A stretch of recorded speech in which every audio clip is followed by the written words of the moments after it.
The I-4 corridor is so exciting because it's, if not the fastest, the top 3 fastest growing corridors in the nation. We're smack dab in the middle of the state of Florida, where you can move products from north to south in less than a day. Florida is the 3rd most populous state, and I think from a business perspective, we have been able to recruit companies here. You know, we have no income tax, we're a very business-friendly state, we have infrastructure for industrial, for manufacturing, and we have people that companies can come and employ. It's really become the distribution hub for the entire state of Florida now. In fact, the region is home to the largest concentration of DCs in the entire state. There's like over 380 million square feet of capacity. We have 10.5 million people within a 100-mile radius. No other city in the Southeast can say that. And so I think when companies are really looking at a place to put a distribution or an e-commerce hub, they have to be close to customers.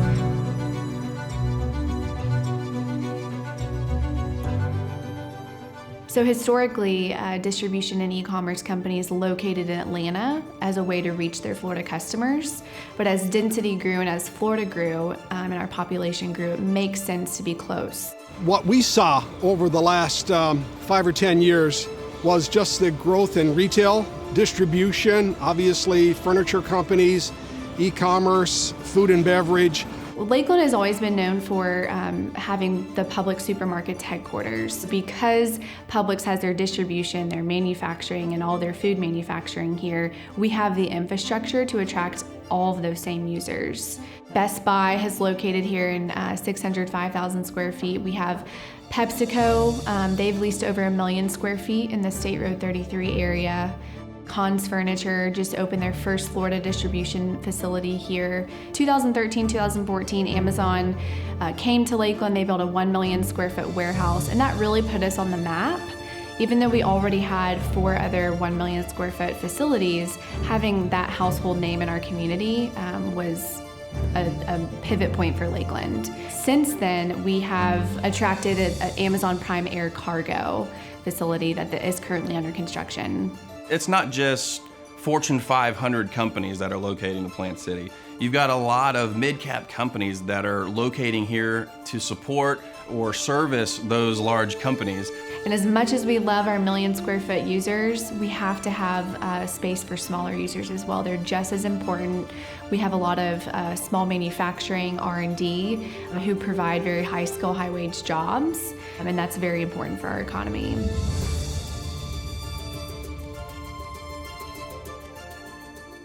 You know, the #1 factor for any company relocating or expanding in a community is the workforce.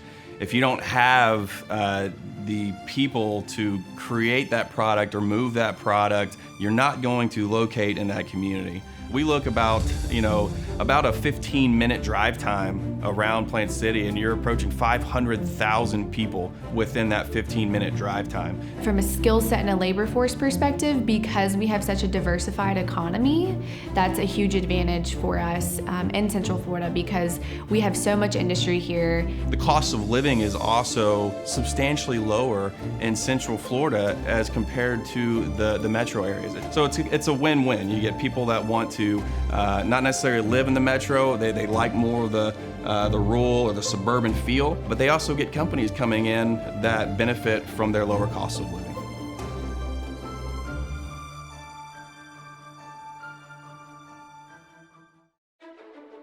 Even during the current economic climate, the I-4 corridor continues to be one of the hottest industrial real estate markets in the country. There's something like 10 million square feet of additional new capacity underway right now that's going to be developed in the next year or so. The most recent is probably Home Depot's fulfillment center out on County Line Road. It's an 800,000 square foot fulfillment center for their e-commerce operations, and they'll be serving the entire southeast from Plant City.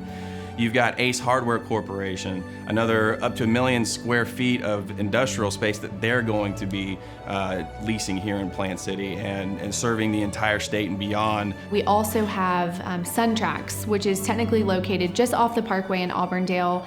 That is a track that will test autonomous vehicles. Another project that will be announced later this year is the exciting brand new Baycare Hospital that's going to be built just north of I-4. It's going to be a $325 million state-of-the-art hospital with about 150 private hospital beds with room to grow.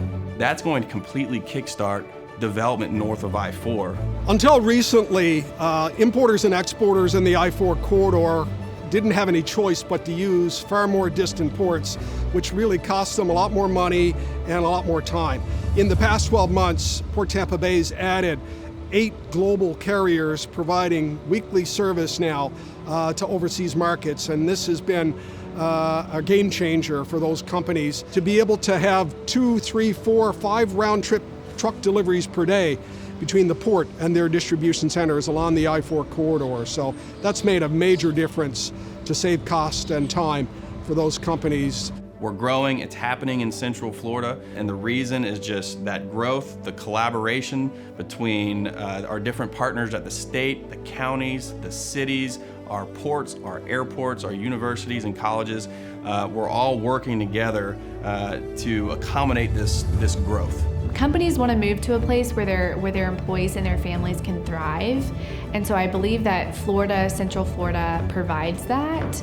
You know, we have access to the beach, we have access to the theme parks, but we also have access to talent. And so when someone is moving here, we want to be able to provide for them in all areas of their lives.